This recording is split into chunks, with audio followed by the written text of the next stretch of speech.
Wrongful deportations to wrongful detainments. The administration is accused of increasingly taking Americans into immigration custody.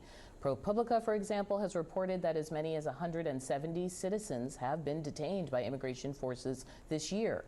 A Maryland mother may be the latest case, and the circumstances are desperate enough that her attorneys turned to the internet for help in a post that's gone viral.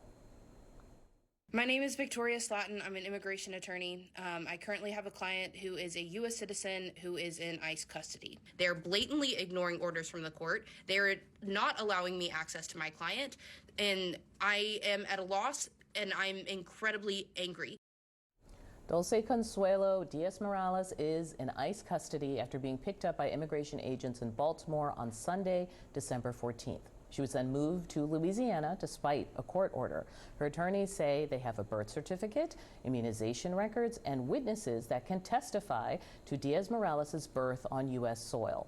In a statement, the Department of Homeland Security claims that she is, quote, an illegal alien from Mexico and that she did not provide a U.S. birth certificate or any evidence in support of her claim. Now, joining me now is that attorney, Victoria Slatton.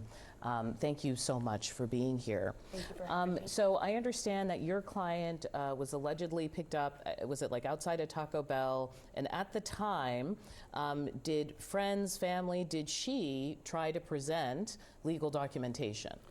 I don't think she presented documentation, but I know her sister Shirley did say she was born here and begged them to stop, and she describes the encounter as hostile. What have you learned so far about why ICE says, because when we reached out to them, they said this person is an illegal alien, and they pointed to an attempted border crossing, they say, where that they encountered her. Can you tell us about that incident? So she did cross the border without proper documentation. But I want to reiterate, she was born in Maryland. I have seen her birth certificate. I called the hospital myself. And while they were not able to confirm everything due to HIPAA laws, they did confirm that somebody with her name was a patient at the general time period. I've also submitted the birth certificate, immunization records, and we are working on getting additional records and affidavits that we can submit. Those have all been submitted to multiple agencies.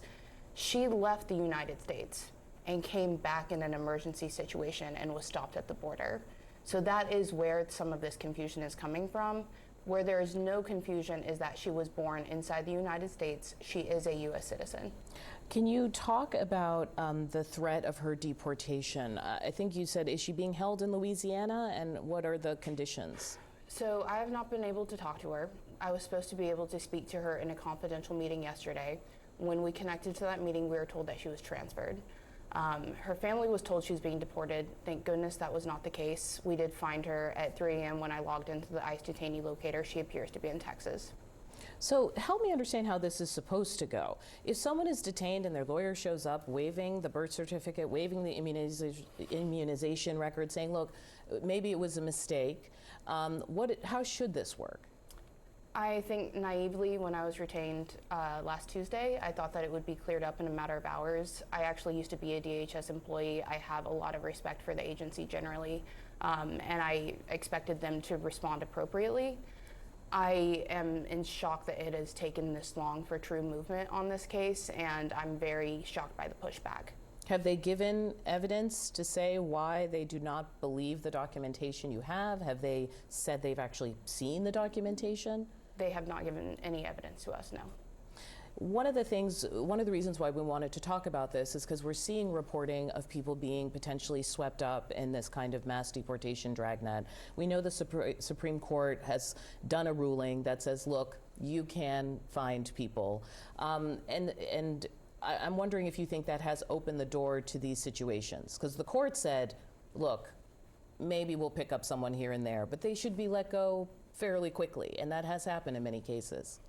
I think this case is concerning to me because the evidence is overwhelming. And there's really, even if there is a discrepancy that we need to adjudicate in court, there is no reason for her to be in detention right now.